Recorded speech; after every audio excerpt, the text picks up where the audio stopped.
दामीणमं सामी दुख कव कम कव वैला सगीर्णम समायमंडम जनगुण भक्तियो मध्यम सिद्धम शुद्धम पणमिय जड़िंदिवरणेमिचंदमकलंकम गुणरयण भूषणुदयम जीवस्य परुवणम भूषम। नमोस्तु नमोस्तु।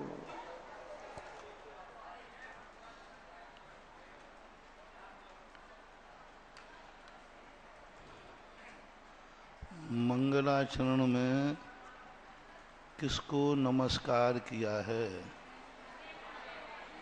हाँ? खड़े होके बताएं। माइक दे दें भाई उधर। हाँ जोर से बोलो। नहीं आई आवाज। माइक दे रहे हैं?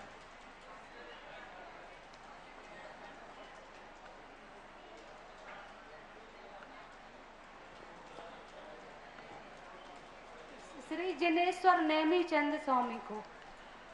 विशेषता क्या है उनकी? नेमी चंद भगवान के लिए नेमी चंद जिनेश्वर दो हुए हैं। एक आचार्य हुए हैं और एक तीर्थंकर। जिनेश्वर दो हुए हैं। नेमी चंद जिनेश्वर तीर्थंकर दो हुए हैं। नेमी चंद्र भगवान दो हुए हैं। अब पहली बार तो यहाँ चंद्र शब्द का प्रयोग किया है। नेमी चंद्र उनका नाम था नेमी, लेकिन फिर भी अपन मान लेते हैं तो इन्होंने फिर जिनेश्वर दो हुए हैं नेमी चंद्र। तो यहाँ कौन से जिनेश्वर को किया है? नेमी स्वामी। हाँ बोल।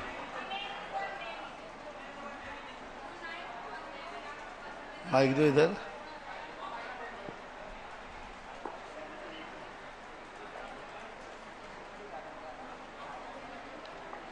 नमोस्तु गुरुदेव।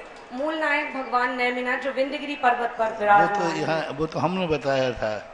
यहाँ क्या है? यहाँ कौन से नेमी चंद्र दो हुए हैं? नेमिनाथ भगवान और नेमी चंद्र जो। चलो नेमिनाथ दो हुए हैं। जिनेश्वर नेमिनाथ जिनेन्द्र नेमी चंद मकलमकम। नेमिनाथ भगवान के सिद्धत्व गुण को व्यक्त करने के लिए मंगलाचरण किया गया। थोड़ा बोलो। हाँ थोड़ा सा आए, थोड़ा बोलो। कौन से नेमिनाथ को नमस्कार किया? नेमी चंद्र जो विंध्यगिरी पर्वत पर। नहीं, वो तो हमने बताया था। वहाँ यहाँ नहीं लिखा है।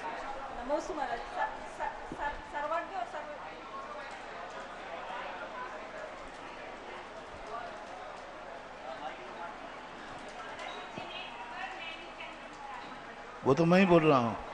जिनेश्वर नेमिनाथ दो नेमिनाथ हैं। अब यहाँ कौन से नेमिनाथ को किया है? जो स्वात्मोपलब्धि को प्राप्त हो चुके हैं वो नेमिनाथ जी।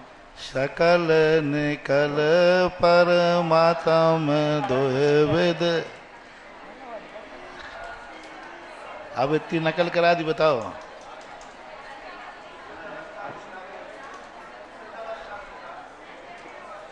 हाँ, सिद्ध भगवान नेमिनाथ सिद्ध को नमस्कार किया है।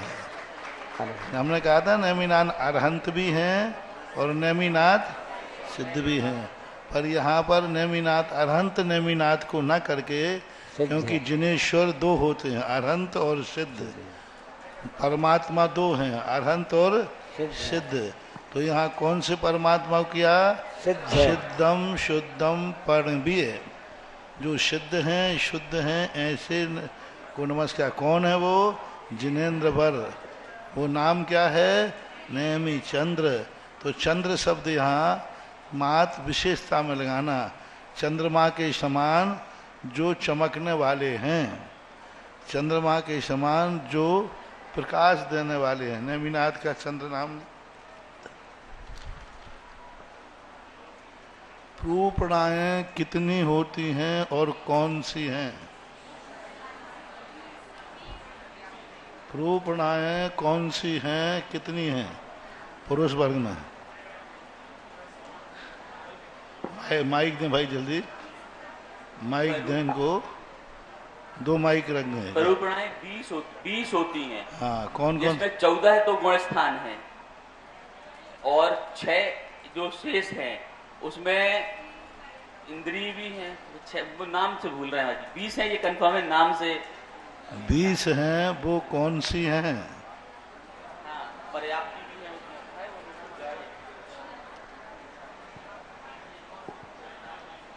माइक दें जल्दी। एक एक दो व्यक्ति कार्यकर्ता माइक देने में व्यवस्था करो। कार्यकर्ता खड़ा नहीं हो कोई यहाँ जाए ना, पर? एक व्यक्ति खड़ा होकर माइक दो ना। ये बच्चे को दे दो। हाँ, बच्चा ही खड़ा रहेगा। बालक अभी तुम आगे ही खड़े रहो। हाँ, हाँ, माइक ले। बहुत अच्छा। ये खड़े रहो। जीव समास, उपयोग, संज्ञा और पर्याप्ति और 14 मार्गणाएं हाँ, और उपयोग हो गया गुण स्थान है।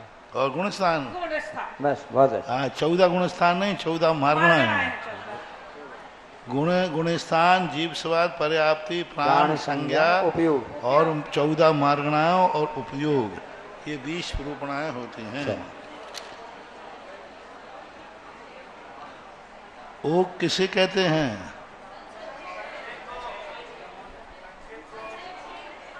संक्षेप से कथन किया जाता है, जिसका दूसरा नाम गुणस्थान किससे बनते हैं?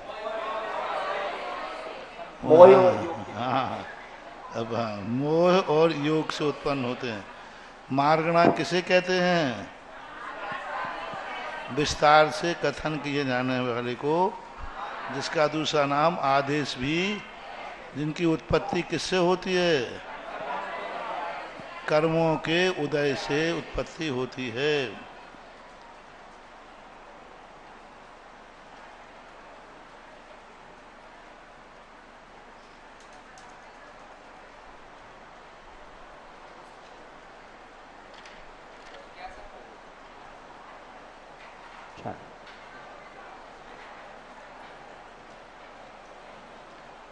आदेश में क्या क्या गर्भित हो जाता है? आदेश में क्या क्या गर्भित हो जाता है? आदेश में बोलो। जीव समास और मार्गणा। मार्गणा और जीव समास। मार्गणा आदेश में महाराज श्री जीव समास, संज्ञा, प्राण, उपयोग सभी गर्भित हो जाते हैं। हाँ, पर्याप्ति भी। जीव, पर्याप्ति, प्राण, संज्ञा और उपयोग ये आदेश में गर्भित हो जाते हैं। बंद कर। अब इनको विस्तार से पूछें तो जीव, पर्याप्ति और आन, पान और मन ये किस में गर्भित होते हैं? कौन सी मार्गणा में? इंद्रिय और काय में।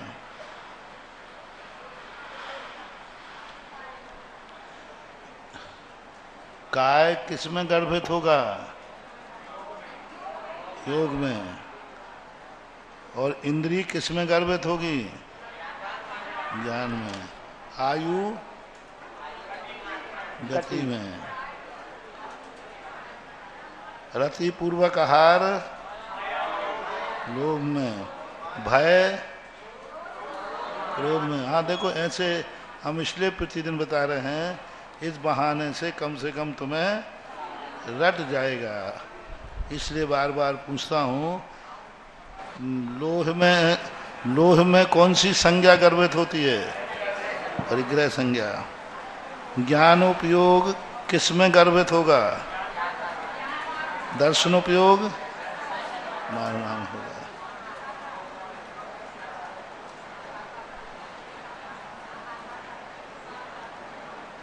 गाथा नंबर 8 में उदय शब्द दिया है, तो आदि शब्द से क्या लेना? आदि शब्द से क्या लेना? कोई बताएं। आदि शब्द जो है नीचे में उपशम, क्षयोपशम और क्षय, ये 3 चीजें आदि शब्द से लेना।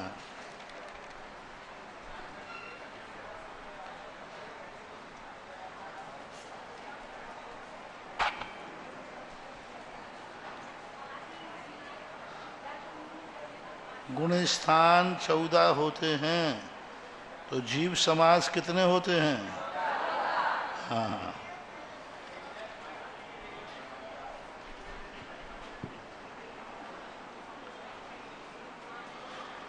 औदैक भाव कौन से गुण स्थान में है?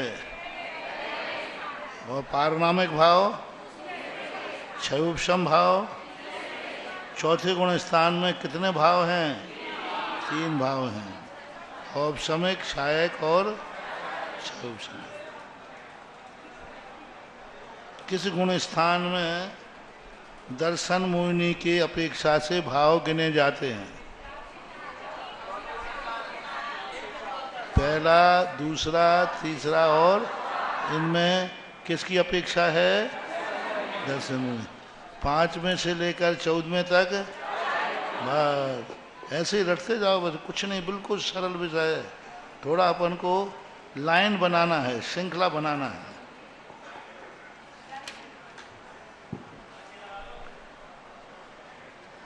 छठे गुण स्थान में कौन सा भाव है? हैं? तो क्या वहां सम्यक दर्शन नहीं होता? छाया, फिर क्यों नहीं घटाया? बोलो, इधर से बोलो। क्या मुनि महाराज को उपशम, छाया को क्षयोपशम सम्यक दर्शन नहीं होता? होता है तो बताओ, पुरुषों में यहाँ छायक भाव क्यों नहीं घटाया? छठ, हाँ बोलो बोलो। हाँ, क्योंकि यहाँ पर विवक्षा है, पर छायक होता तो है ना। हाँ, बहुत अच्छा। दिल्ली के साहबा का वही स्वाध्याय करते, देखो कितनी बड़ी बात। थोड़ा मन को एकाग्र करें, और बहुत अच्छा है। अयोग केवली में कौन सा भाव होता है? 14वें गुण स्थान में कौन सा भाव है? छायक भाव। तो फिर सिद्धों में कौन सा भाव होगा? छायक भाव होगा।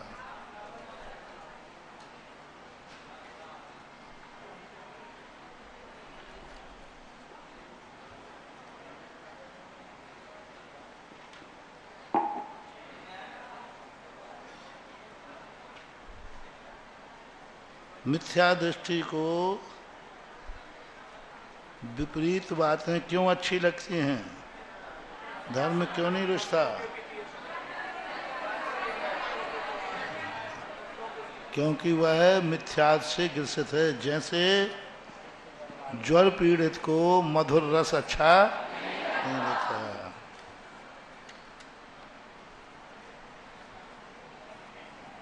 सम्यक दृष्टि भी असद भाव को ग्रहण करता है और मिथ्या दृष्टि भी असद भाव को ग्रहण करता है। तो दोनों में क्या अंतर है? देखो, कल आया ना कि मिथ्या असद धरणम, असद सिद्धांत नहीं करता, तच्च अत्थानम अर्थों पर, और मिथ्या दृष्टि भी असद भाव को ग्रहण करता है।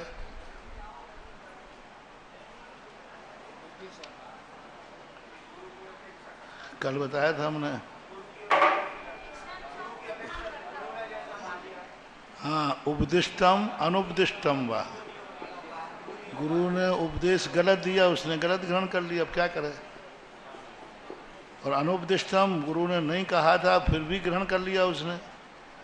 जैसे गुरु ने नहीं कहा था कि अजय रष्टव्यम, अब उसने ग्रहण कर लिया, तो अभी तक तो वो सम्यक दृष्टि है जैसा मान रहा है। लेकिन दूसरी गाथा में, जो 19वीं गाथा में है, बाद में भी यदि वह उसको नहीं पलटता है तो मिथ्या दृष्टि हो जाएगा। क्योंकि गुरु नियोग ने, एक गुरु नियोग शब्द आया था। हाँ, 27वीं गाथा में था।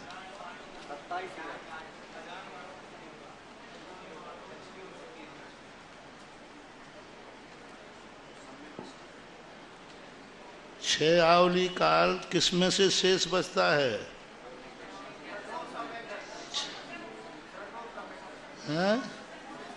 प्रथमोपशम सम्यक दर्शन का काल 6 आवली शेष करने पर गिर जाए तो कहाँ पहुंच जाएगा?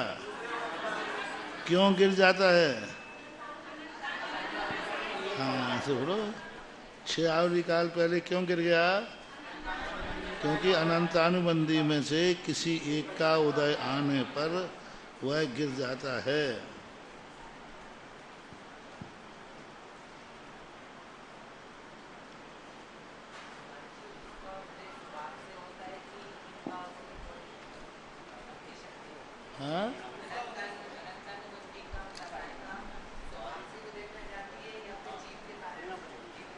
स्वभाव से भी कई बार उदय में आ जाती है, क्योंकि वहाँ परिणाम तो है नहीं, इसलिए अनंतानुबंधी का अप्रशस्त उपशम कहा।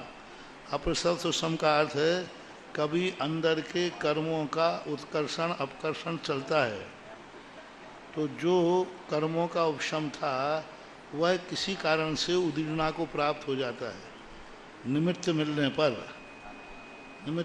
पर उदीर्णा को प्राप्त हो गया। रुकना चाहिए था, लेकिन कोई ऐसा निमित्त मिल गया जिससे उसकी कसाई की उदीर्णा हो गई, क्योंकि उदीर्णा सत्ता से ही द्रव्य को होती है, सब जीवों की नहीं होती। बहुत कम जीवों का दूसरा गुण स्थान प्राप्त होता है। उपशम सम्यक दर्शन से दूसरे गुण स्थान में गिरकर आने वालों की संख्या बहुत कम है, जघन ना के बराबर। कुछित कदाचित कोई जीव दूसरे में जाता है, अन्यथा जाते नहीं हैं। प्रायः या तो मिथ्यात्व में जाते हैं या सम्यक को प्राप्त हो जाते हैं।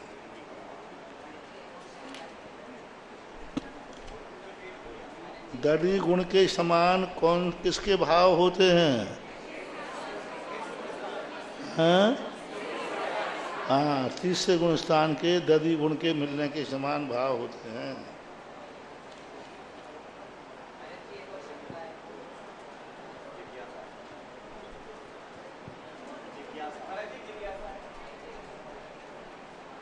महाराज जी 24वीं गाथा में इधर ये जो हमारे पास पुस्तक है उसमें अर्थ लिखते हुए लिखा कि तृतीय गुण स्थान से पूर्व अगर किसी जीव ने आयु बांधी है, मिथ्यात्व रूप में बांधी अथवा सम्यक रूप में बांधी, तो उसी भाव को प्राप्त करके वो मरण को प्राप्त होगा।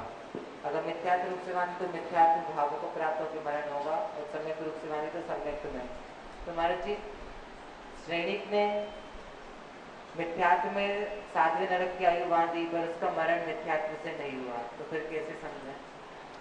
यह कल हमने उदाहरण दिया था कि यदि उसके सम्यक दर्शन जब उसने प्राप्त किया तो उसने बाद में सम्यक दर्शन प्राप्त किया कि पहले? बाद में। और उसने आयुबंध पहले किया था कि बाद में? पहले किया था। तो आचार्यों का मत यही है कि ये मत बहुत कम है कि जिस गुण स्थान में आयुबंध पड़े उसी में जाके मरण को प्राप्त होता है। मूल गाथा में कहा तम्मी मरणम मरणंत समुद्घातो नय मिशंबी नहीं, एक गाथा बताई थी ना कल। इसमें जो है तृतीय गुण स्थान प्राप्त करने वाले की अपेक्षा से कहा है, ना कि चौथे गुण स्थान वाले की अपेक्षा से। पर उसमें तीसरा गुण स्थान में जो प्राप्त कर रहा है वो मिथ्यात्व से तीसरे में जाए तो मरण करने के लिए मिथ्यात्व में जाएगा। वो तो कल बताया था ना हमने तुम्हें। का इसमें उदाहरण घट ही नहीं सकता। श्रेणिक का उदाहरण के मत में दो मत मानना। एक मत मानने वाले हैं कि यदि उसने सम्यक आदि को प्राप्त कर लिया है तो वह ऊपर जाएगा, और हमने पूरा स्पष्ट उदाहरण दिया था घाता इसका कि 33 सागर की आयु बांधी और घात करके मिथ्यात्व में आ गया तो व्यंत्रों में चला गया। तो बांधी तो उसने 6ठे 7वें गुण स्थान में थी, तो मरा कहाँ आगे? मिथ्यात्व गुण स्थान मरा। तो ये तो कथन है ही। और कई जीव ने मिथ्यात्व के साथ श्रेणिक का उदाहरण दिया था। अब यहाँ कोई तीसरे गुण स्थान में गया तो तीसरे गुण स्थान में उन्होंने कहा था जिस गुण स्थान से आया है उसी गुण स्थान में लौट के जाएगा। जैसे मालूम मिथ्यात्व से तीसरे में आया और आयुबंध बन गई तो मिथ्यात्व में ही लौटेगा। और यदि आयुबंध बंधा है मरण का समय, इसमें भी दो भेद मानना। जैसे कोई सम्यक मिथ्यात्व में आया और अभी मरण काल नहीं आया तो वह चौथे में जा सकता है। मरण काल नहीं आया है तो, और मरण काल आया है वो चौथे से गिरकर तीसरे में आया था और मरण काल नहीं आया तो मिथ्यात्व में भी हाँ दूसरे में नहीं जाएगा, मिथ्यात्व में जाएगा या चौथे में जाएगा। ये तो हुआ मरण काल नहीं आने पर। यदि उसका मरण काल आ गया है तो वह मिथ्यात्व वाला जिस गुण स्थान से आया था उसी गुण स्थान में जाएगा। हालांकि इसमें उज्ज्वल वीर सेन स्वामी महाराज सहमत नहीं हैं। उन्होंने लिखा तन न घट दे। क्यों उन्होंने तन न घट दे? समाधान किया पूज्यवर ने कि जब कोई जीव सम्यक मिथ्यात्व गुण स्थान में आया तो उस समय उसके मरण का काल निश्चित नहीं था। मरण का काल उसका निश्चित नहीं था क्योंकि पहले गुण स्थान में था, और बाद में जाकर सम्यक मिथ्यात्व में रहा तो उसको कैसे मालूम कि हमारे मरण का काल आ गया? कैसे मालूम कि मेरे मरण का काल आ गया? मारणांतिक समुद्घात की बात करें तो सम्यक मिथ्यात्व का काल मारणांतिक समुद्घात से ज़्यादा है। मारणांतिक समुद्घात करके जाए तो आचार्य वीर सेन स्वामी महाराज इस बात में एक मत नहीं है। तन्ना घट दे कह के उन्होंने उसको गौण कर दिया। पर पूज्यवर नेमीचंद महाराज ये कह रहे हैं कि पूर्व में आयु बंद करते समय यदि उसका मरण का काल आ गया तो वह जिस गुण स्थान से आया था उसी में जाकर के मरण को प्राप्त होगा। ये पूज्यवर का मत मानना चाहिए नेमीनाथ महाराज का।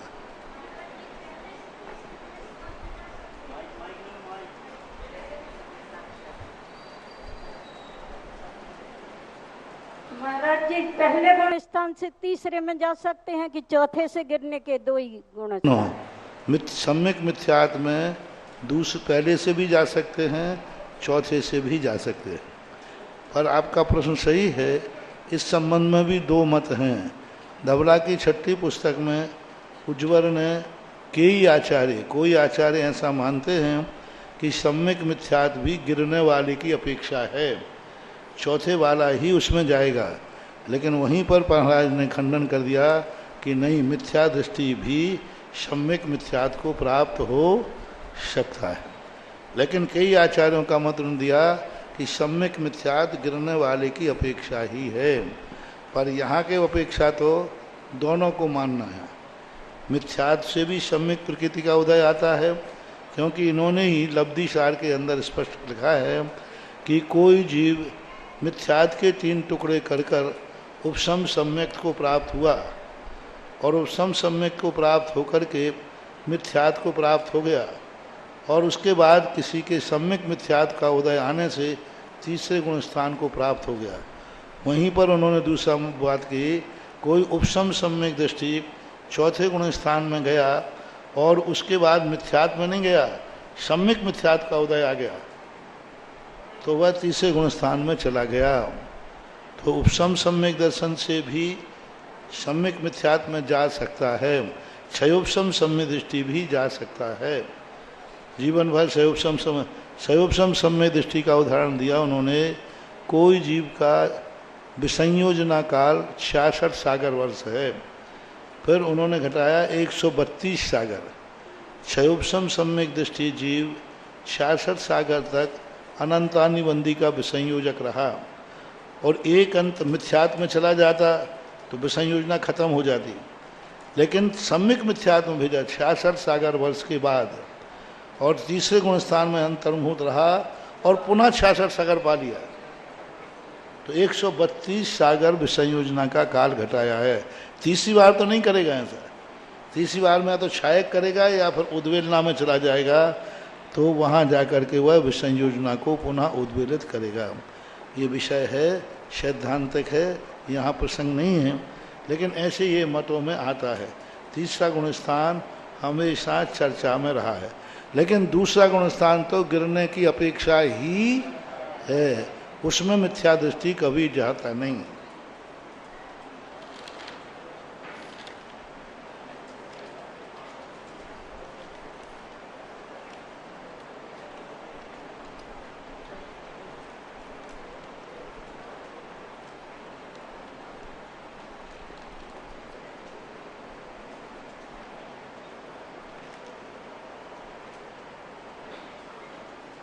कौन सी गाथा हुई थी?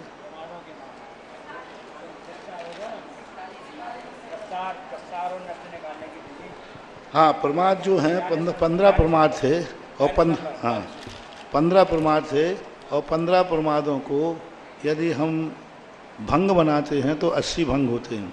जिसमें प्रमादों को निकालने की विधि क्या बताई थी? संख्या, प्रस्तार, नष्ट और समुद्दिष्ट परिवर्तन। पहली संख्या, फिर प्रसार, फिर परिवर्तन, फिर नष्ट और एक बताया था समुद्दिष्ट। संख्या किसे कहते हैं? सीधी संख्या। संख्या किसे कहते हैं? संख्या। परिवर्तन किसे कहते हैं? जब एक प्रमाद नाना प्रकार के, जैसे पहला प्रमाद था स्त्री कथा, अब वो स्त्री कथा अपने रूप में परिवर्तन कर रही है, कभी क्रोध के साथ, कभी मान के साथ, कभी माया के साथ, कभी लोभ। ये कहलाता परिवर्तन। कितने के साथ ये स्त्री कथा की?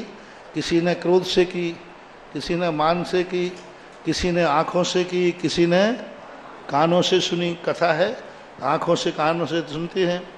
और इस प्रकार फिर आता है, क्या हो गया है, प्रस्तार। फिर प्रस्तार किसे कहते हैं? कितने रूप में ये प्रस्तार विभाजन करो।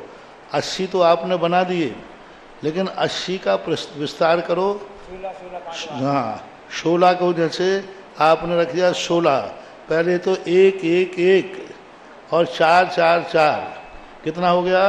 16। अब 16 को 1 1 करो, 16 को 1 1 1 1 और नीचे 5 5 5, तो 16 को 5 5 से 16 पंचे 80। मतलब एक भंग को कितने में? ये हो गया प्रस्तार। नष्ट किसे कहते हैं? संख्या से पद संज्ञा निकालना। संख्या से पद निकालना। जैसे 20वें नंबर का प्रमाद कौन सा है? नंबर क्या दिया? संख्या से पद निकालना। 20वें नंबर का पद कौन सा निकलेगा? कौन सी कथा होगी, कौन सी कसाय होगी, उस निकालने की विधि को नष्ट बोलते हैं। समुद्दिष्ट किसे बोलते हैं? पद से संख्या निकालना। इस प्रकार का जो पद है ये कौन से नंबर का है? जैसे हमने कहा स्त्री कथा, मान कसाई, स्पर्शन इंद्री और निद्रा और लोभ। तो अब ये कौन से नंबर का पद आएगा? 53 नंबर का। हाँ, तो वो आपको निकालना पड़ेगा। तो उसको बोलते हैं समुद्दिष्ट। पद, संख्या से पद और पद से संख्या। तो तीनों की परिभाषा बनाओ। संख्या का अर्थ होता है प्रमाद सीधी कितने संख्या वाला है। प्रस्तार का अर्थ होता है एक कसाय के साथ वह कितने बार प्रमाद बनेगा। नष्ट को फलानी संख्या का नंबर में कौन सा पद आएगा। और समुद्दिष्ट में पद दे दिया, अब निकालो कि ये कौन सी संख्या है। इसको बोलते हैं समुद्दिष्ट। और ये गणित निकालने की पद्धति आज भी अलग प्रकार की है, पहले अलग प्रकार की चलती थी। तो अपना कौन सा 42वां था, इसको कल हमने बता ही दिया था थोड़ा, अब इसको फिर से बताएं तो विस्तार हो जाएगा, समझ में कम आएगा, समय ज़्यादा लगेगा। जैसे प्रस्तार को इन्होंने 2 प्रकार के कहा, एक अक्ष संसार से और एक सामान्य। तो परमम पमद पमानम कमेन निखिय उभरिमानम। तो इसमें पहले जो प्रमाद है उसको एक एक करके नीचे लिखिए और दूसरे प्रमाद को पिंड रूप में ऊपर लिखने पर जो आवे उतना प्रमाण करिए। उसी प्रकार 16 को एक एक करके लिखिए, ऊपर पिंड प्रमाण 5 को ऊपर लिखने से ये एक विधि से प्रस्तार निकल आएगा। अक्ष संचार वाला जो कहा था 39वें नंबर का, उनका तृतीय अक्षो तीसरे प्रकार तीसरे नंबर का इंद्रियों के द्वारा प्रमाण निकालो। स्पर्शन इंद्री के साथ में भंग बनाना है। तीसरे नंबर स्पर्शन इंद्री के साथ भंग बनाओ। स्पर्शन इंद्री को शब्द में घुमाओ, अक्ष क्रमाण, यानी स्पर्शन इंद्री के बाद उधर ले जाना। हाँ, फिर उसको घुमा करके लाने पर घुमा के अभी ले गए थे सीधा। अक्ष संसार है ना, जैसे आँख को घुमाते ना, ऐसे घुमा के लाओ। पहले को नहीं घुमाना है, तीसरे को घुमा के लाओ और तीसरा घूम करके और पुनः आ जाता है, उसको अक्ष प्रमाण कहते हैं। और अक्ष संचार के लिए 2 और नष्ट संबंधी 41वीं गाथा थी। सगमाणे ही विभत्ते शेषम लक्ष्य तुजान अक्ष पदम लद्धे रूपम पक्षो शुद्धे अंते न रूप पक्षो। इनकी जो विधि है सगमाणे ही, जो आपने मान लगा है, मान यानी मान कसाय नहीं, सग माने ही, सग माने मान है संख्या। मान का अर्थ क्या होता है? मान लो। आपने जो संख्या मानी है, विभत्ते से समलक्षित्वम जान अक्ष पदम, और उसको क्या करना है? जो संख्या है उसके शेष संख्या को भाजित कर देना है। नहीं, संख्या माने जो संख्या है उसके मूल प्रमाद में भाजित कर देना है। लब्धे रूपम, उसमें एक जोड़ देना है। लेकिन यदि शुद्ध यानी शून्य, यदि शून्य आ जाए तो फिर एक नहीं जोड़ना, क्योंकि आगे कोई पद नहीं है, तो ये नष्ट है। संख्या से पद निकालना। अब उद्दिष्ट किसे कहते हैं? संठा विदूण रूपम उबरीदो संगुणित सग माणे अवणज अनन्न किदियम पूजा एमेव सब्बथम। इनको पढ़ना जरूर, लेकिन चिंता घबराना नहीं। समझ में नहीं आए तो बंद मत कर देना जीव कांड। हाँ, समझ में नहीं आया चिंता नहीं करना, परीक्षा में इतना कठिन नहीं पूछा जाएगा, लेकिन पढ़ना जरूर। पढ़ने से क्या होता है?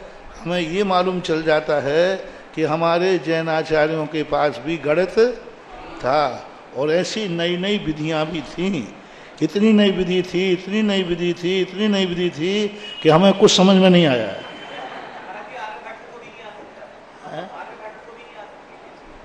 हाँ, तो कहता तो कम से कम इतना तो है कि ऐसी विधि भी है जो हमें खुद समझ में नहीं आई। लेकिन थोड़ा सा मेहनत करेंगे गणित भाग वाले तो बहुत अच्छी तरह निकल आएगा, समझ में आ जाएगा, कोई बड़ी चीज़ नहीं है। संठा विदूण रूपम, अब इनका कहना है अब एक का तुमने प्रमाद का स्थापित करो। संठा विदूण यानी स्थापित करना। कोई भी एक स्थापित कर लिया। जैसे आपने कहा कि चोर कथा, चोर कथा में क्रोध कषाय और इंद्रिय स्पर्शन, निद्रा और स्नेह। अब ये चोर कथा, क्रोध कषाय और स्पर्शन इंद्रिय में ये पद स्थापित कर दिया आपने। अब ये कौन से नंबर का पद आएगा? 80 पद बनाए। 80 में ये कौन से नंबर का है? बनेंगे तो 80 से ज़्यादा बनने वाले नहीं। तो अब यदि आपको करना है तो 80 आप एक कागज में बना लीजिए। कुछ नहीं, आप अकेले इसको बंद कर दीजिए। आप सीधा लीजिए 15 प्रमाद, 4 विकथाएँ, 4 कषाय और 4, और आप एक कागज लीजिए। पहले स्त्री कथा लिखिए, क्रोध लिखिए, क्रोध के साथ हाँ इसी का इंद्री, स्पर्शन इंद्री लिखिए, निद्रा और स्नेह। एक भंग हो गया। अब पहली कथा ज्यों की त्यों रखो, दूसरी कथा में किसके साथ लिखो, और क्रोध भी ज्यों का त्यों रखो, इंद्री बदल दो। हाँ, रचना इंद्री ले लीजिए। फिर स्त्री कथा ज्यों की त्यों रखो, क्रोध ज्यों का त्यों रखो, इंद्री बदल दो, घ्राण इंद्री आ गई। फिर स्त्री कथा ज्यों की त्यों रखो, क्रोध ज्यों का त्यों रखो, इंद्री बदल दो, चक्षु। और क्रोध, स्त्री कथा ज्यों की त्यों रखो, क्रोध ज्यों का त्यों रखो, और कर्ण इंद्री आ गई। हो गए 5 कर्ण इंद्री गए। अब 5 आ गए ना। अब एक ग्रुप बन गया। अब स्त्री कथा को बदल दो, स्त्री कथा को ज्यों के त्यों मान को ले लो। स्त्री कथा मान कषाय स्पर्शन इंद्री, स्त्री कथा मान कषाय रचना इंद्री, स्त्री कथा मान कषाय घ्राण इंद्री, स्त्री कथा मान कषाय चक्षु इंद्री, स्त्री कथा मान कषाय कर्ण इंद्री। ये दूसरा पिंड बन गया। अब तीसरा बनाओ, स्त्री कथा माया, माया कथा है। और वहाँ 5 इंद्री को माया ज्यों को 5 बार माया ज्यों करो। स्त्री कथा माया और स्पर्शन इंद्री, स्त्री कथा माया रचना इंद्री, स्त्री कथा माया, ऐसे 5 बार लिख लो। अब वहाँ पर आ जाओ लोभ पर। स्त्री कथा ज्यों की त्यों, लोभ कषाय के साथ इंद्रियां क्रम से कम कर दो। इस प्रकार से ये एक भंग बन गया। अब जब सबके साथ भंग बन गया तो अब यहाँ कथा बदल दो, भक्त कथा। अब भक्त का क्रोध के साथ वही क्रम जो अपन ने पहले लगाया था ना, भक्त कथा, क्रोध कषाई, स्पर्शन इंद्री, भक्त कथा, क्रोध कषाई, रचना इंद्री, भक्त कथा, माया कषाई, नहीं भक्त कथा, लोभ कषाई, क्रोध कषाई और इंद्र, जो अपन ने पहले। इस प्रकार के 5 जो 4 भी कथाएं हैं उनको घटा दिया। अब इनको गौण करके अब क्रोध कषाय लाओ, क्रोध कषाय को कषाय बदल दो। अब माँ कषाय बदल दी, फिर बाद में जाकर के ऐसे करके आप कागज में लिख दो, 80 बार लिख देना नंबर डाल करके। अब फिर तुरंत ये लिख दोगे तुम, तो तुमसे पूछा ये वाली कौन सी कथा, तुम काफी में देख लेना तुरंत। यदि होम ये समझना है तो एक मेहनत कर लो आप अपनी काफी में 80 भंग लिख डालो एक बार। कितने भंग? 80 भंग लिख लो।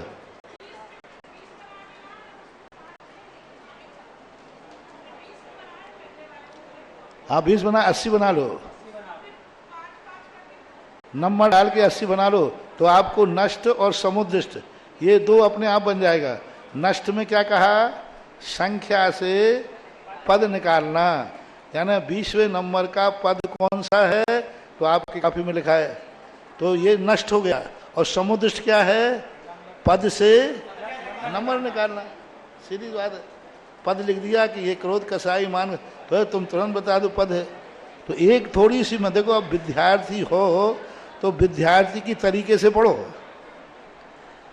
अब विद्यार्थी बने ही हो, छात्र बन गए हो, तो छात्र को तो मेहनत करना ही पड़ेगा। थोड़ी बहुत आप लोग भी कर लो, पुरुष वर्ग हो। ये सबसे सरल बता दिया मैंने। आप 80 भंग बनाइए, 80 भंग कागज में बनाने के बाद फिर आप इसको पढ़िए। आप फटाफट नष्ट समुद्र, और जब तुम संख्या प्रस्तार नष्ट समुद्र बताओगे तो अच्छे अच्छे पंडित तुमसे भागेंगे। अरे भैया ये प्रकांड विद्वान है, ये तो पता नहीं क्या बोल रहा था। हाँ लगता है दमोह से आया है। हाँ बहुत सरल है, पूरी गाथाएं बिल्कुल सरल है। मैंने कहा ना शब्द थोड़े कठिन है। अब एक और वो कठिन विषय बता रहे हैं। इगी विधि चपण खपण 10 पन्न रसम खबीस ताल सठिय संठ बिय पमद ठाणे नट्ठू दिठम बजानते ठाणे। एक अक्ष परिवर्तन को नष्ट और उद्देश्य का गूढ़ यंत्र, गूढ़ यंत्र कहलाता है। जो तुम्हें कहीं ये संख्या मिलेगी नहीं, ये संख्या हमने निर्धारित की है। गूढ़ यानी तुम्हें जितना भी तुमने अभी विषय पढ़ा है ये सब सरल था, ये तो कहीं मिला संख्या से पद बंद। अब एक गूढ़ यानी मान करके, मान करके कौन सी संख्या मानी? इन्होंने माना 1 लिखो, 2 लिखो, 3 लिखो, और 4, 5 और 15, 5 10 खा 0 0, और फिर हैं 5 10 5 10 15 15 2 बार लिखना है। ऐसा करने के बाद क्या होगा? खबीस ताल सट्ठी, और क्या लिखना है फिर?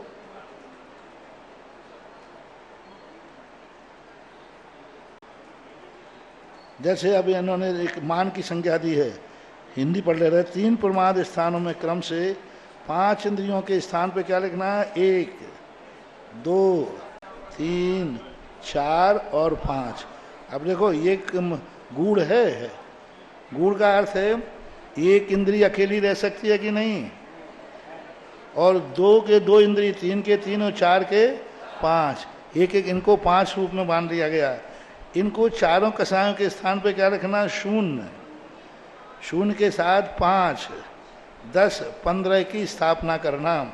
अब 4 कसायों के स्थान पर 0 क्यों लाए, 5 क्यों लाए, 10 क्यों लाए, 15 क्यों लाए? ऐसा कोई भी अलग से कथन देखने में नहीं आया।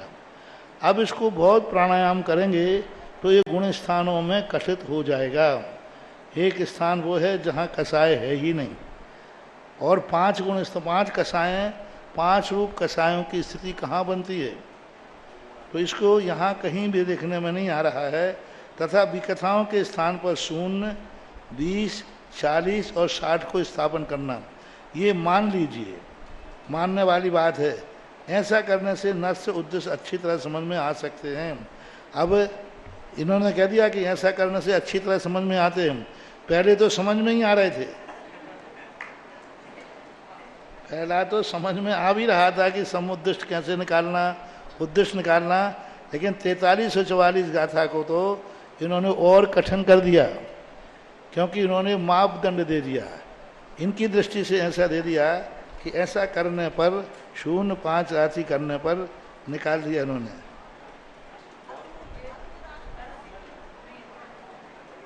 क्योंकि भंग विवक्ष तो उसके स्थानों पर रखी हुई संख्या का परस्पर जोड़ने से वह कितने में भंग है, यानी इनका कहना है कि जो संख्या रखी है और आप जो भंग निकालना चाहते हैं उसमें यदि हम जोड़ देते हैं तो कौन सा भंग है वो आ जाता है।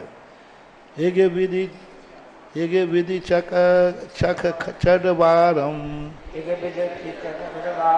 खसोल रागठ दाल चौसठी संत बिये पमद ठाणे नट्ठू दिच्छम चचाण तिठाणे।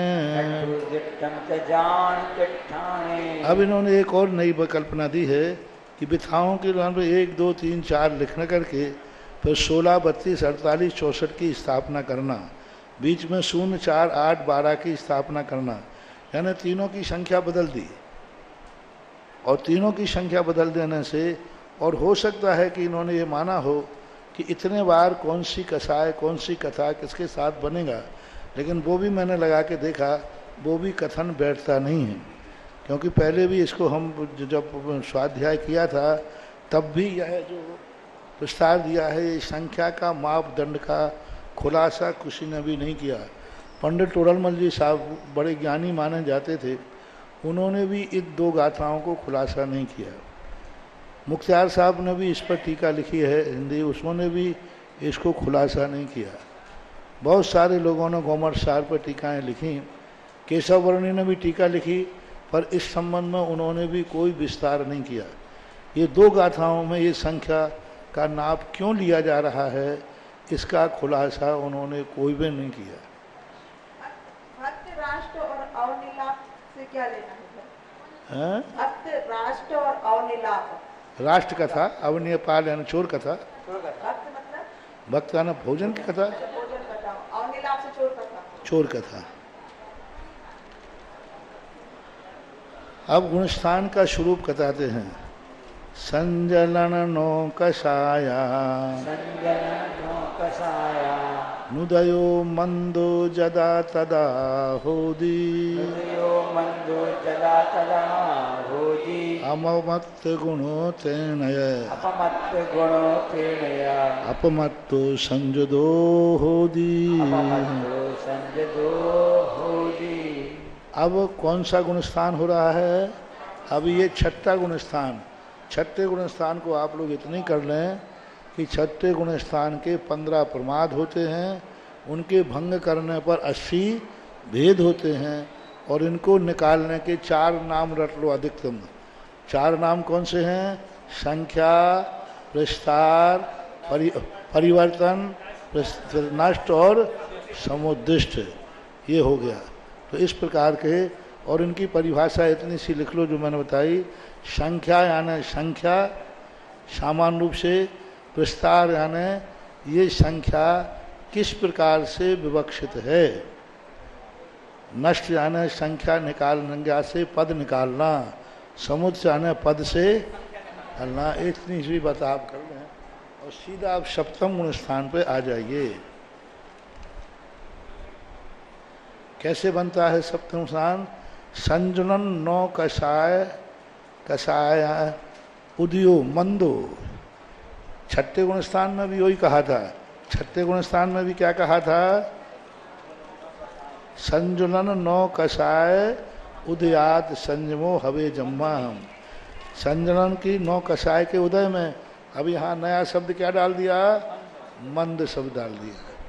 6ठे गुण स्थान की परिभाषा, 7वें गुण स्थान की परिभाषा एक समान है, मात यहाँ मंद डाल दिया।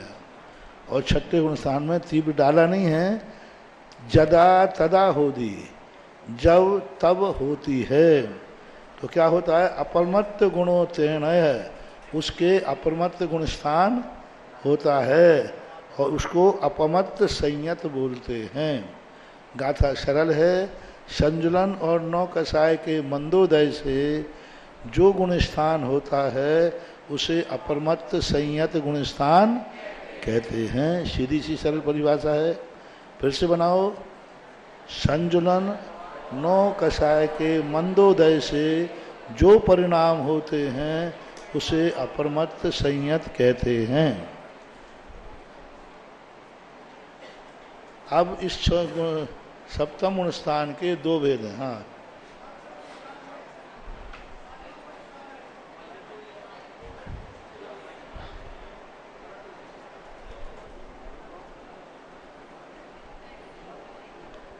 मुराजी नमस्ते।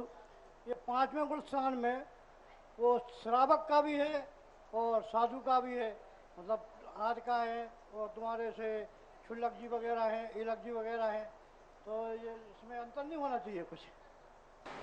इसके पंचम गुण स्थान के अनेक भेद हैं, एक ही भेद नहीं है। दो प्रतिमाधारी का गुण स्थान पांचवा है, लेकिन उसमें कैटेगरी है।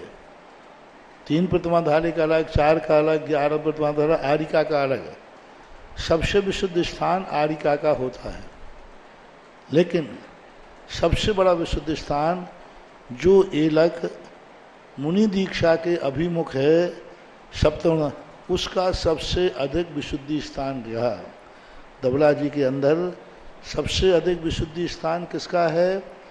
जो पंचम गुण स्थान वर्ती, एलक नहीं, जो पंचम गुण स्थान वर्ती मुनि दीक्षा के अभिमुख है उसका सर्वोत्कृष्ट होता है, ऐसा मानना चाहिए। स्थान गुण स्थान एक ही माना जाएगा, दो गुण स्थान नहीं माने जाएंगे। पंचम गुण स्थान होता है, इसलिए आपके अंदर 6 ढाला में कहा ना, मध्यम अंतर आत्म है जे देश वृत्ति अनगारी। अब यहाँ अनगारी के दो अर्थ लिए गए, एक तो एलक शुल्लक आ जाएंगे, आरिका माता आ जाएंगे। तीसरा उन्होंने कहा जो शुभोपयोगी मुनिराज हैं अनगारी, वे भी मध्यम अंतरात्म है। बहुत अच्छा प्रसंग तुमने कहा, तो ये सुने सब। मध्यम अंतरात्म लोग श्रावक को ही लेते पंचम गुण स्थान वर्ती को, लेकिन पंडित जी साहब दौलत राम ने अनगारी शब्द कह करके उन शुभोपयोगी मुनिराज को ले लिया, क्योंकि उत्तम अंतर आत्म है जो शुद्ध उपयोगी, जो कहा ना उत्तम दुविध संग बिन शुद्ध उपयोगी योत्तम निज ध्यानी।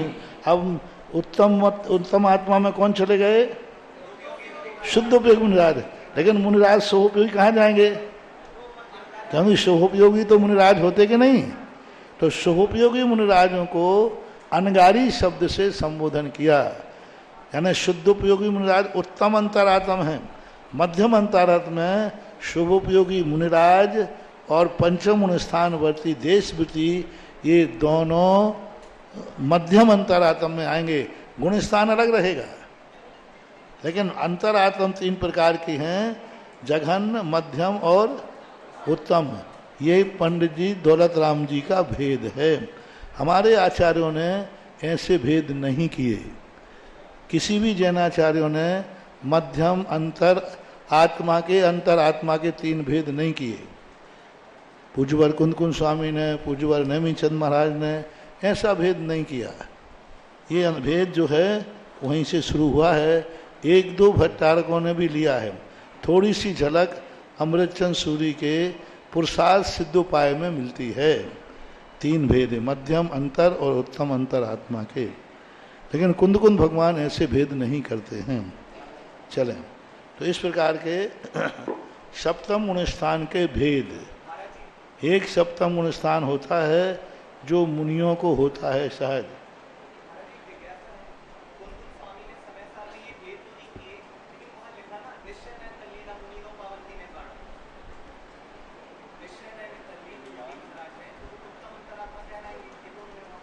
कहाँ कहे उत्तम तो नहीं है, मध्यम कहाँ कहा हमने?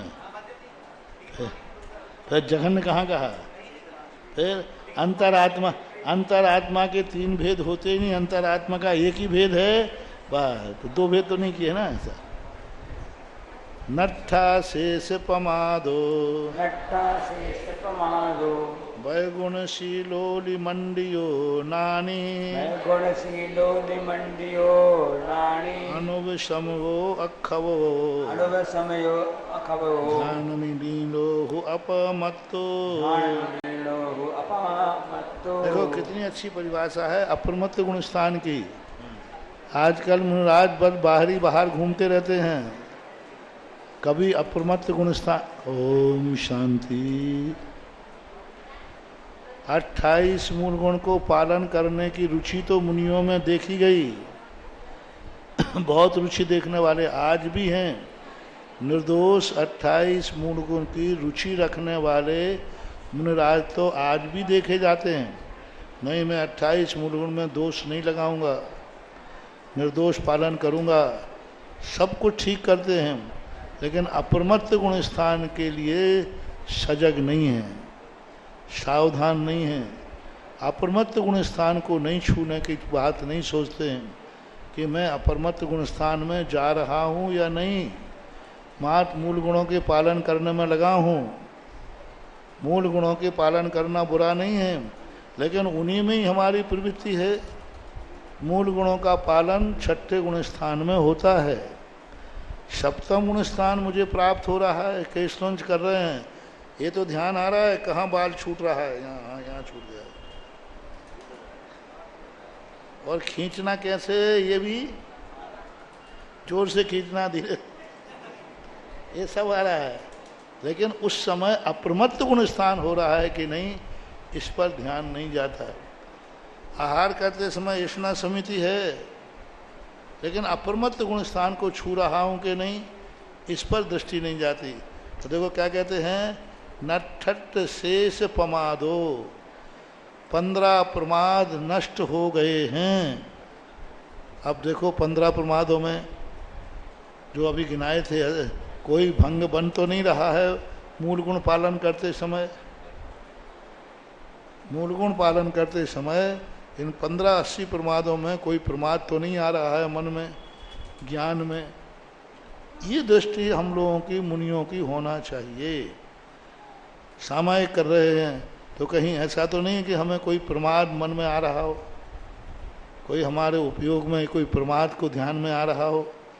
इन कथाओं में, विकथाओं में, कसाय में और पंच इंद्रियों में किसी इंद्रियों की तरफ तो हमारा विषय नहीं जा रहा है।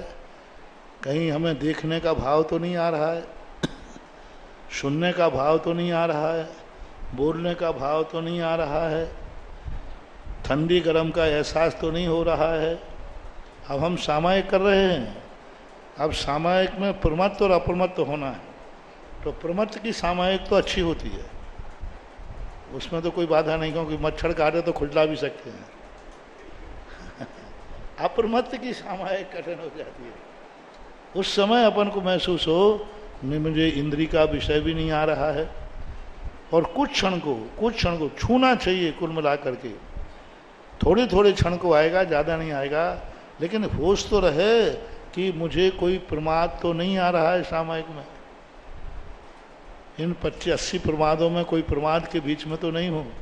ईरिया समिति से चल रहा हूँ, कोई प्रमाद तो नहीं हूँ। ईरिया समिति से चलना, और कितना प्रमाद आ रहा है, कितनी कसाएं चल रही हैं, कितनी इंद्रियों का व्यापार चल रहा है। अब इंद्री का व्यापार जीव को देख के चल रहा है, इंद्री व्यापार नहीं है। इंद्री का विषय जीव को देखने का है कि पंचवर्ण है। हो, कितनी बड़ी बात है, समझो बात को।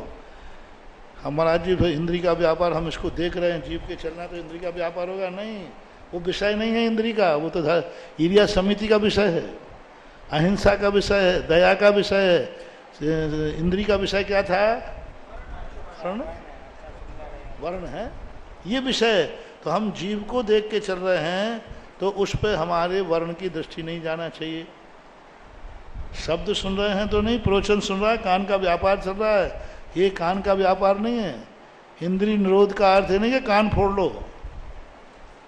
इंद्री व्यापार का अर्थ है हम वर्णों के संबंध में इष्ट अनिष्ट की कल्पना नहीं करेंगे। ये शब्द हमारे सुनने लायक नहीं है, ये शब्द मुझे अच्छा नहीं लग रहा है। कितना अंतर है। इस शब्द से मेरी कसाय पुष्ट हो रही, मेरा अपमान हो रहा है, तो हमारी कर्ण इंद्री का निरोध नहीं है। ये शब्द मुझे सुनना नहीं चाहिए क्योंकि मैं मुनि हूं।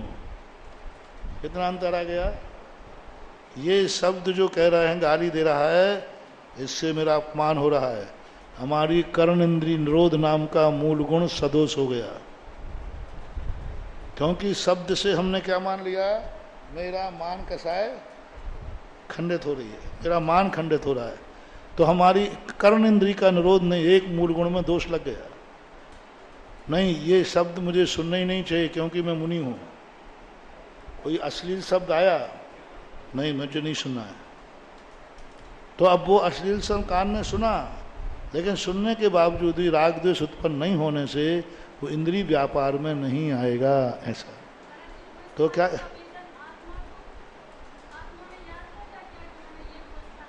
आत्मा में जाने वाला गुणस्थान अलग आ रहा है। अभी ये प्रवृत्ति परक गुणस्थान है, स्वस्थान गुणस्थान। सप्तम गुणस्थान में बार बार आत्मा में जाता है, ऐसी बात नहीं है, लक्ष्य पे जाता है। आत्मा में जाना और लक्ष्य पे जाने में अंतर है। सप्तम गुणस्थानवर्ती लक्ष्य को प्राप्त करता है। फिर क्या है, नठठ अशेष प्रमादो, संपूर्ण प्रमाद नष्ट हो गए हैं। 80 प्रमाद। वय गुणशील मंडियो, कैसे हैं, व्रत है, गुण है, शील से मंडित है। शीलावली मंडितो, एक शील नहीं, शीलों की आवली यानी संपूर्ण शीलों से मंडियो। नानी अनुपशमो, अनुपशमक ना तो उपशामक है, अखबब ना तो छपक है। जैसे अब अभी पंचम काल में जो मुनि महाराज सप्तम स्थान वर्ती हैं, ना तो ये उपशमक हैं और ना ही छपक हैं। ध्यान नीनो अपमत्तो, ध्यान लीनो ही अप्रमत्तो, ध्यान में जो लीन है वह अप्रमत्त है। अब यहाँ जो ध्यान में लीन कहा गया है, यहाँ भी विचारणी है। ध्यान का अर्थ क्या, सावधान। चलते समय भी क्या धर्म ध्यान नहीं है? ध्यान का अर्थ एकाग्र होने का नाम ध्यान नहीं है। वो एकाग्र ध्यान जो बात कही गई है, वो तो शुक्ल ध्यान के लिए बात कही। उत्तम संगनन एकाग्र चिंता निरोधो। हम ये आर्तरोध ध्यान और धर्म ध्यान में घटित नहीं होती है परिभाषा। यहाँ पर तो है हमारा अभिप्राय क्या है, उपयोग क्या है, लक्ष्य क्या है। लक्ष्य लीनो, लक्ष्य में जो लीन रहता है वही ध्यान लेना। नहीं तो हम खाते समय पीते समय ध्यान कहाँ है, पर हम अपने लक्ष्य में धीन हैं कि मैं किस लिए आँखों का व्यापार कर रहा हूँ। तो लक्ष्य में लीन रहना ही ध्यान में लीन रहना है। ध्यान है ना, ध्यान से, एकाग्र से, अपने लक्ष्य को नहीं भूलना। ऐसा एक बीस मोह खपणु, एक बीस मोह खपणुप, शमन निमित्तानि करणानि तहिं, पद्मम् अधापवत्तं, करणं तु करेदि अपमत्तो। एक बीस मोह। अब देखो कितनी अच्छी बात कर रहे हैं। दूसरा सातिशय अप्रमत्त। सातिशय अप्रमत्त जो है 21 मोहिनी की प्रकृतियां, 20 मोह खपण उपशमन। 21 कौन सी, 21 प्रकृतियों का जिसने छपन किया है या क्षय किया है, वो सप्तम स्थान में पहुंच रहा है। अब 21 प्रकृतियां कौन सी क्षय किया है, प्रत्याख्यान की 4, संजरण की 4 और 9 गसाई की 9।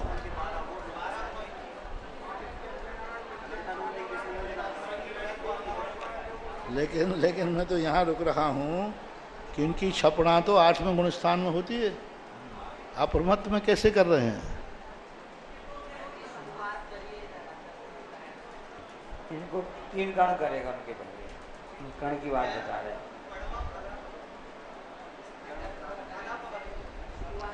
देखो शब्द ढूंढो, अपन को क्या है, वो बातें तो अपन को रटी हैं, क्योंकि यहाँ एक भी अनंतानुबंधी 4 के अलावा और दर्शन मोहिनी की 3 के अलावा किसी का क्षय हुआ ही नहीं है सप्तम गुण स्थान में। फिर 21 कैसे कह दिया? तो अपन को रटी है कि नहीं, 21 तो 8वें गुण स्थान में जाके क्षय होंगी। तो यहाँ देखो क्या कहा, इसी गाथा में ढूंढो जिस शब्द से आगम की सिद्धि हो जाए। इसी गाथा में एक शब्द छुपा है, उस गाथा में शब्द छुपा है जिससे इतनी बड़ी भूल पूज्यवर नेमीचंद महाराज नहीं कर सकते। सिद्धांत चक्रवर्ती हैं, क्या उनको नहीं मालूम कि ये प्रकृतियां 8वें गुण स्थान में क्षय को प्राप्त होती हैं? अप्रत्याख्यान प्रत्याख्यान इनका क्षय 8वें गुण स्थान में होता है। एक शब्द छुपाया है जिससे आगम की रक्षा हो रही है।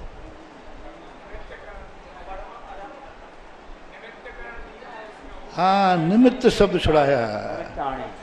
21 प्रवृत्तियों के क्षय करने के जो निमित्त हैं, आधा प्रवृत्तिकरण, 3 करण है ना, तो आधा प्रवृत्तिकरण, क्योंकि आधा प्रवृत्तिकरण हुए बिना 21 प्रकृतियों का क्षय नहीं हो सकता। तो निमित्त शब्द से इतने बड़ी आगम की भूल को उन्होंने सही में परिवर्तन।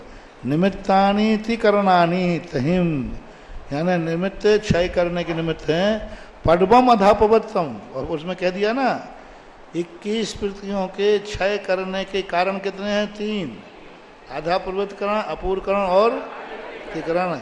उनमें पहला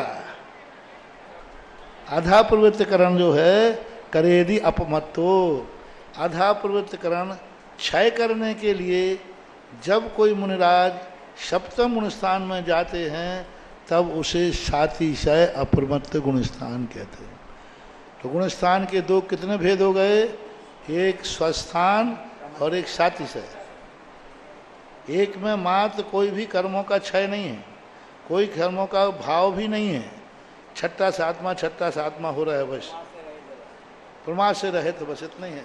और एक गुणस्थान जो आज पंचम काल में नहीं है, जम्मा उवर्म भावा, जम्मा उवर्म भावा, हेतुम भावे ही शरी सगा होंती, हेतुम भावे ही शरी सगा होंती, तम्मा पद्मम करणम, तम्मा पद्मम करणम, अधा पवोत्ति निर्दिष्टम, अधा पवोत्ति निर्दिष्टम।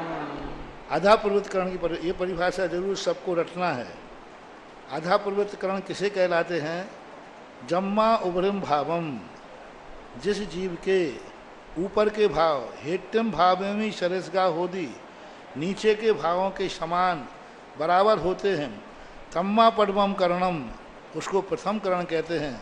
आधा प्रवृत्ति निर्दिष्टम, आधा प्रवृत्तिकरण। अब इसको समझ लें 2 तरीके से। मूल सूत्रकार और टीकाकारों में अंतर है।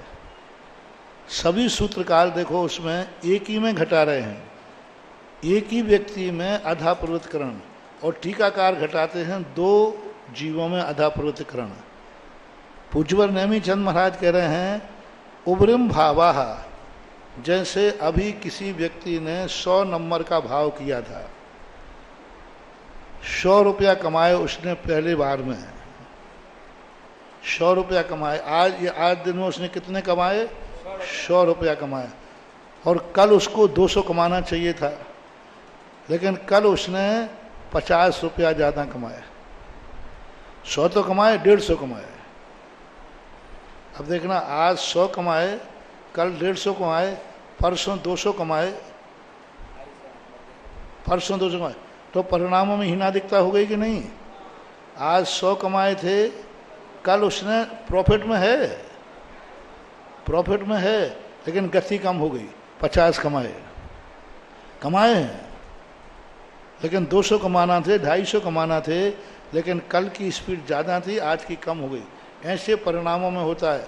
एकदम बहुत तेज परिणाम किए, फिर मंद परिणाम किए, फिर तेज कर लिए, फिर मंद कर लिए, ऐसा अंतर मुहूर्त में आधा प्रवृत्तिकरण में होता है।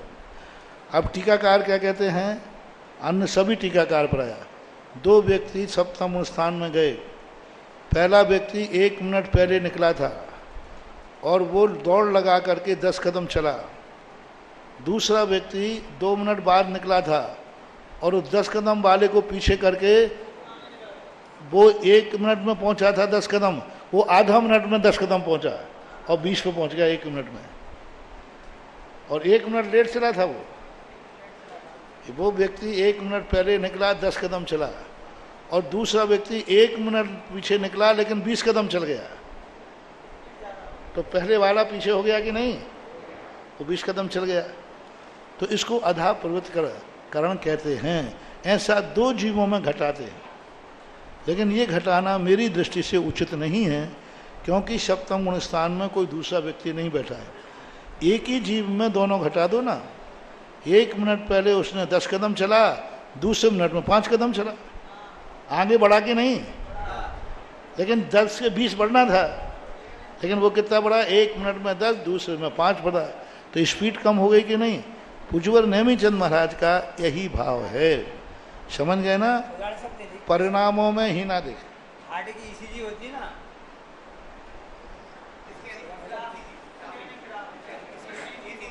ईसीजी होती है हार्ट की, फिर थोड़ा बड़ा, फिर थोड़ा बड़ा, फिर नीचे हो गया।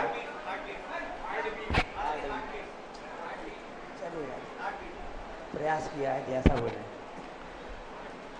तो इस प्रकार से परिणामों को हीनादिक व्यक्ति करता रहता है, इनको अधा प्रवृत्तिकरण कहते हैं। और ये हीनादिक परिणाम एक अंतर मुहूर्त तक चलते हैं, और एक निश्चित माप में हीनादिक हो, सीधा 0 पे आ जाए, 10 कदम चल के सो जाए, तो वो अधा प्रवृत्तिकरण नहीं है।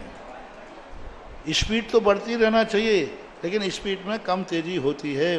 ये अधा प्रवृत्तिकरण चौथे गुण मिथ्याद गुण स्थान में जब सम्यक दर्शन प्राप्त करता है, तब भी करण लब्धि में अधा प्रवृत्तिकरण करता है। चौथे गुण स्थान में जब वो छायक सम्यक दर्शन, उपशम सम्यक दर्शन, विसंयोजना और छपक श्रेणी चढ़ता है, तब अब अधा प्रवृत्तिकरण करना पड़ता है, करना ही पड़ेगा। क्योंकि ताकत कब आएगी? जब तक व्यक्ति आगे पीछे नहीं होगा तो वो ताकत आएगी नहीं, क्योंकि छलांग लगाना है ऊपर जाके छलांग लगाना है। जो फुटबॉल वाला होता है ना, पहले यूं यूं करता है, फिर जाकर के छलांग लगाता है। यदि व्यक्ति आगे पीछे नहीं होगा तो उसमें उछलने की ताकत आएगी नहीं। ऐसे ही परिणाम अपने हैं, थोड़े आगे पीछे होंगे, कभी मंद कभी मंद, फिर एक साथ ऊपर उछल जाता है, ऐसा होता है। अंतो मुहूर्त में तो तत्कालो होदि तथ्य परिणामा लोगाणमशंख्य मिदा उबरूवरिम सरस बढ़ी गया। अब ये परिणाम किस रूप में होते हैं, कब तक होते हैं? अंतर मुहूर्त मार्ग तक, और उसी समय तत्काल होदि तथ्य परिणामा, उसी समय तत्काल जो परिणाम होते हैं, कितने होते हैं? ये असंख्यात लोक प्रमाण होते हैं। ऊपरी परिसदृश वृद्धिगतः, ऊपर की अपेक्षा समान भी हैं और वृद्धि को प्राप्त हैं। सादृश भी हो सकते हैं, कम बड़ भी हो सकते हैं, ऐसा मानना चाहिए। तो अंतर मुहूर्त काल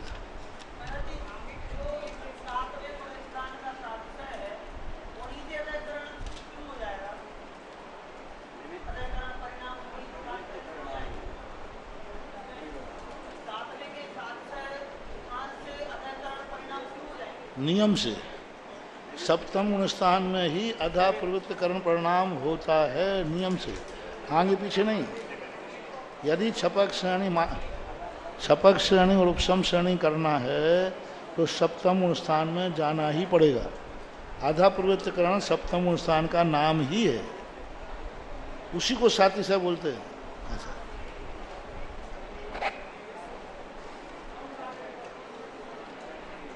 आप लोगों को भी समझ में नहीं आता, पूछ सकते हो, अभी भी पूछ सकते हो, शाम को जिज्ञासा में भी पूछ सकते हो, जब पूछना हो पूछ सकते हो। सैद्धांतिक विषय है, अब अपूर्वकरण, जब सम्यक दर्शन प्राप्त करता है तब भी अपूर्वकरण करता है, जब श्रेणी चढ़ता है तो अपूर्वकरण करता है। यहाँ 8वां गुणस्थान बताया जा रहा है, अष्टम गुणस्थान कहते हैं। गुणस्थान पढ़े थे ना, गुणस्थान कितने होते हैं? 14। तो अब कौन सा गुणस्थान चल रहा है? 8वां। 8वां गुणस्थान। अंतो मुहूर्त कालम, अंतो मुहूर्त कालम, गम्यूण अधा पवित्र कर्णम तम, गम्यूण अधा पवित्र कर्णम तम, परिसमयम सुज्जन्तो, परिसमयम सुज्जन्तो, अपुव्यकरणम समिल्ययि, अपुव्यकरणम समन्वययि। देखो कैसे आज तो अपने दुर्भाग्य से ये अपूर्वकरण गुणस्थान को हम लोग नहीं छू सकते, लेकिन कैसे अपन पढ़ तो रहे हैं। यही अपना भाग्य है।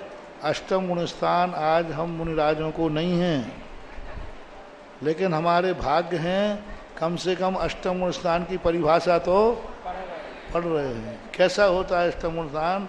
एक अंतर्मुहूर्त के होता है। गम्यूण अधा पवित्र करणम तम, वह अधा पवित्र करण से गमन करके आया है, अधा पवित्र करण के बिना नहीं, अधा पवित्र करण से गम्यूण करके आया है। परिसमयम सुज्जन्तो, प्रति समय विशुद्धि को प्राप्त होता है, प्रति समय शुद्ध होता है। अपूर्वकरणम समन्वयी, अब अपूर्वकरण का समास रहती यानी अपूर्वकरण का आश्रय लेता है। आधा प्रवृत्तिकरण सप्तम गुणस्थानवर्ती, जो अपने परिणामों को नीचे ऊंचे करता रहा था, अब उसने नीचे ऊंचे करना बंद करके और एक साथ विशुद्धि बढ़ा करके अष्टम गुणस्थान में पहुंच गया। अब उसके परिणाम ही ना देखने होंगे, बस अब नहीं, अब तो 1 साल चलेगा, 1 साल चलता जाएगा। अपूर्व परिणाम समश्री, अपूर्व कर्ण परिणामों को वो प्राप्त हो जाता है। एदम गुण ठाण विसरस समय जीवे मत्ता जम्मा हंति अपबाहु परिणामो। कैसे होते हैं? एदम्य गुण ठाणे, इस गुण स्थान में, एदम यानी इस गुण स्थान में, विसरस समय थे ही जीवे ही, विसदृश पर समय स्थित जीवे, विसदृश परिणामों के परिणाम विसदृश ही रहेंगे। विसदृश यानी एक जीव भी जो प्रथम समय में परिणाम था वो दूसरे समय में उससे आगे ही जाएगा। वो मतलब उस परिणामों को कहीं, जैसे मान लो पहली बार 100 किए थे तो दूसरी बार में वो 101 करेगा, और 2 जीवों की अपेक्षा पीछे वाला पीछे ही रहेगा, आगे वाला आगे रहेगा, क्योंकि एक समय में 2 जीव प्रवेश किए, एक बराबर पर किया तो बराबर चलेगा, और एक आगे पीछे हुआ तो आगे पीछे रहेगा, एक दूसरे की बराबरी नहीं कर सकता, इसलिए इसको अपूर्व बोलते हैं। ओवरटेक नहीं हो सकता। पहले वाले में तो ओवरटेक था, अपूर्व कर्म में कोई ओवरटेक, पीछे वाला पीछे चलेगा, आगे वाला और बराबर वाला बराबर चलेगा। ऐसा विसरसम ससमय थे ही जीवे ही, विसदृश समय स्थित जीव। और क्या है? पुप्पमत्ता जम्मा, पूर्व में जो अप्रमत्त प्राप्त थे, अप्राप्त यस्मात् भवन्ति, पूर्व में ऐसे परिणाम अप्राप्त स्मात्, ऐसे परिणाम उसने पूर्व में कभी प्राप्त नहीं किए, इसलिए इसको अपूर्वकरण कहते हैं। अब अपूर्वकरण के कितने क्या भेद बनाया? प्रमत्त गुण स्थान की परिभाषा क्या बनाई थी अपन ने? समस्त प्रमादों को नष्ट करके जो व्रत समित आदि में लीन हैं और ज्ञान में लीन हैं, ना उपशमक हैं ना छपक हैं, वह अप्रमत्त गुणस्थान है। साथ ही साथ प्रमत्त गुणस्थान की परिभाषा क्या बनाई थी? जो 21 प्रकृतियों के उपशम और क्षय के लिए निमित्त हैं जो करण, उनमें प्रथम करण को करने वाले परिणाम को सातिशय अप्रमत्त कहते हैं। रिपीट करता हूँ, 21 प्रकृतियों के क्षय करने में जो 3 करण निमित्त हैं, उनमें प्रथम करण करने वाले को अप्रमत्त गुणस्थान कहते हैं, प्रथम करण करने वाले को। लेकिन शर्त लगी है, अकेला प्रथम करण करने से वो तो मिथ्या दृष्टि भी करता है। 21 प्रकृतियों के क्षय करने के लिए। अब 21 प्रकृतियां क्यों कहीं ये बताओ, हम बोल चुके हैं, तुम पकड़ लिया हो तो। 21 प्रकृतियों के क्षय क्यों कहा? मोहिनी की प्रकृतियां तो 28 होती हैं।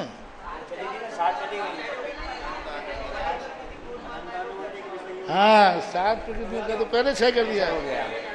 हाँ, 7 को पहले क्षय कर दिया। अब 21 को क्षय करने के लिए जो परिणाम किया जाए वो अधा प्रवृत्त सप्तम गुण स्थान है। 7 को क्षय करने वाला अप्रमत्त गुण स्थान नहीं है। 21 बहुत अच्छी बात है इसमें। 21 प्रकृतियों के क्षय करने में जो 3 करण चाहिए उनमें प्रथम करण करने वाले परिणाम को सातिशय अप्रमत्त गुण स्थान कहते हैं। ऐसा पूछा जा सकता है, तो सातिशय अप्रमत्त गुण स्थान किसे कहते हैं? तो आप कोई परिभाषा लिखना है 47 नंबर की।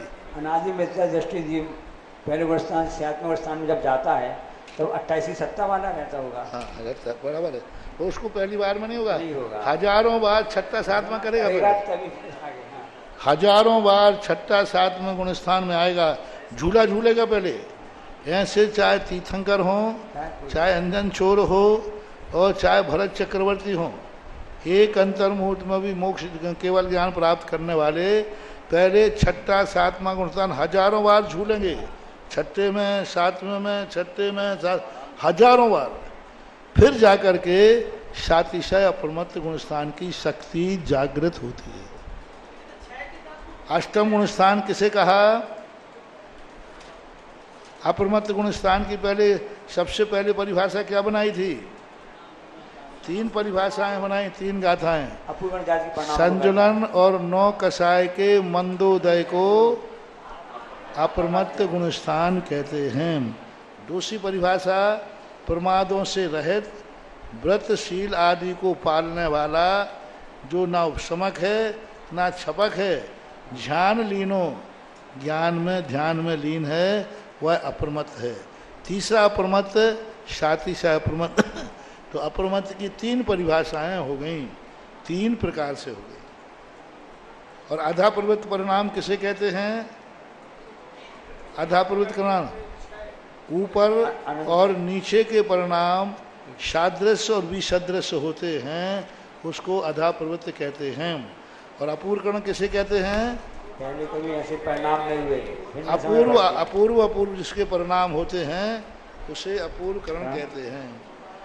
एदम विगुण हो गया। भिन्न समय भिन्न समय हिंदू जीवे ही न होदि शब्दा शीर्षो जीवे ही न होदि शब्दा सरिसो करणे ही एक समय अट्ठी करणे एक समय अट्ठी हिम सरसो विरसो वाह सरिसो सरिसो वाह।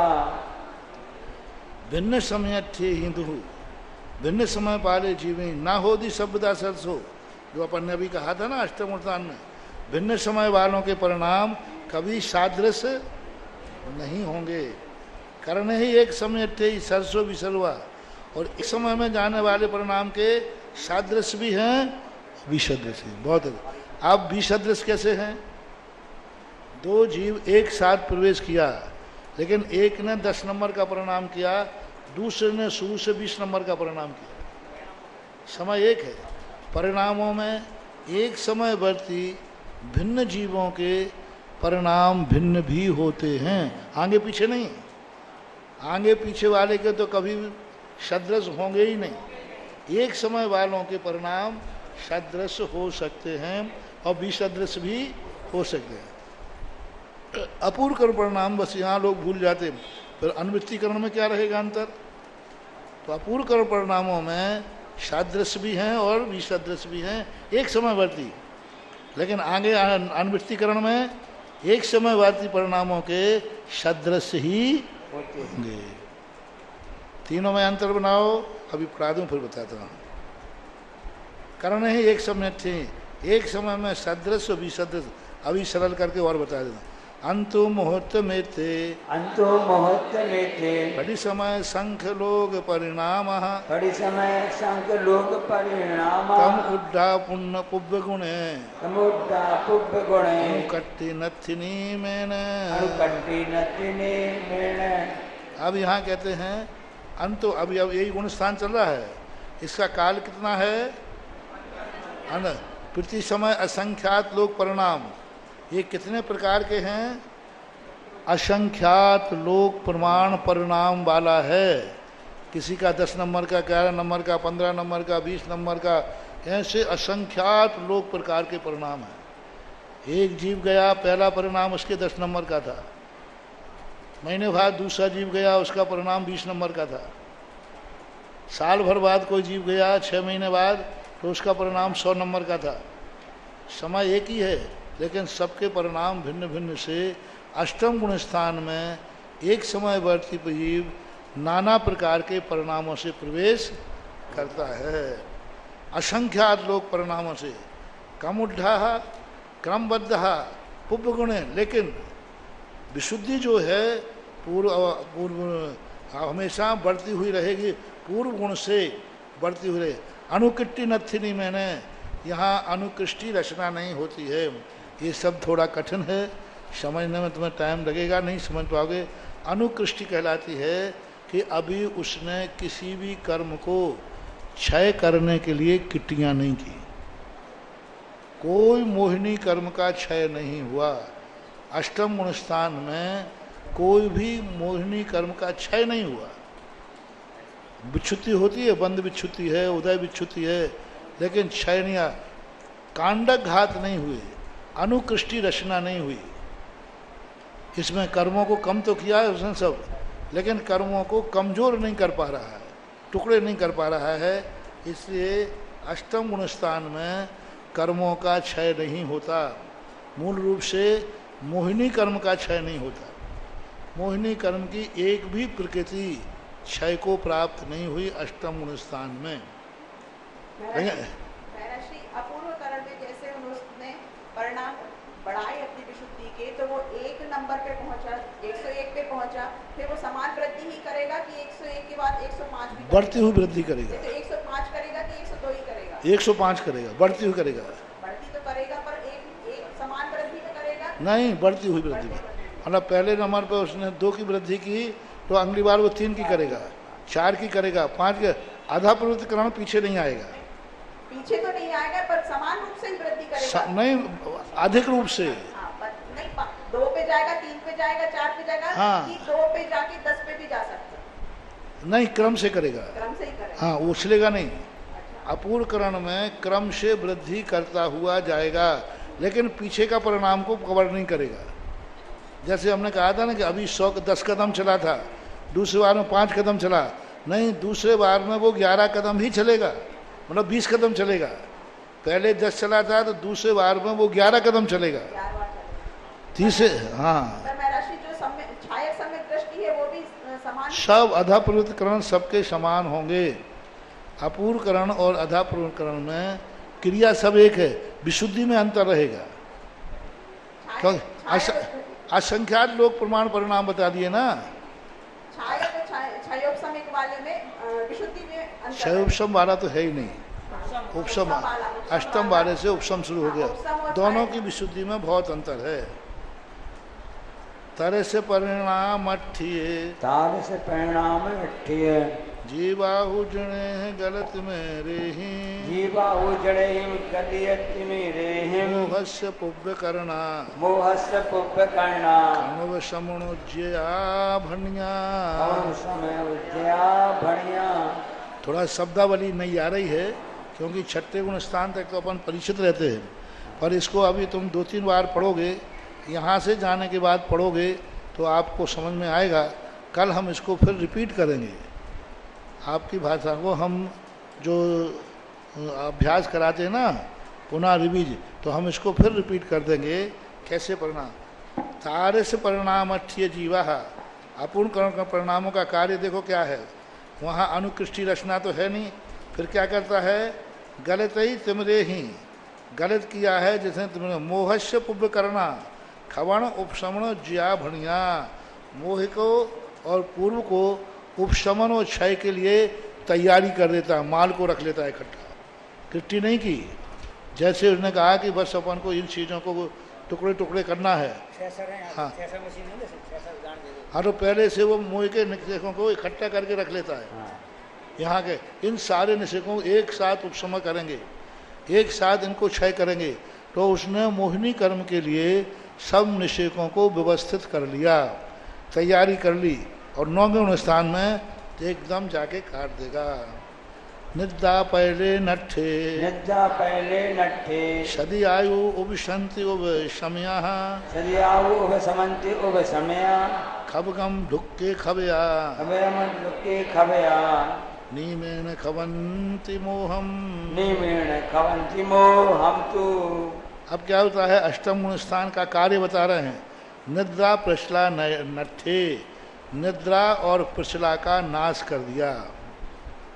निद्रा और पिछला को क्या किया, नट्ठे, निद्रा और पिछला को वह उपशम श्रेणी वाला है तो उपशम करेगा, और छपक श्रेणी वाला है तो क्षय करे। आयु उपशमंती उपशमया, आयु का क्या कर दिया उसने, उपशमन, यानी स्थिर कर दिया। जो आयु विद्यमान है बस अब उसका अपकर्षण उत्कर्षण उदीर्णा नहीं होगी। कितनी बड़ी बात रही। अष्टम गुण स्थान में जाने के बाद सप्तम से ही खत्म हो जाता है। आयु कर्म की उदीर्णा छठे गुण स्थान तक ही होती है। छठे गुण स्थान के बाद आयु कर्म की उदीर्णा रुक जाती नहीं जाएगी। और सप्तम अष्टम में तो इस कार्यक्रम के पुण्यार्चक थे श्री अजय दिगंबर जैन, ऋचा दिगंबर जैन, सामायिका दिगंबर जैन, शाश्वत दिगंबर जैन, रुड़की उत्तराखंड, गुरु भक्त परिवार राजस्थान।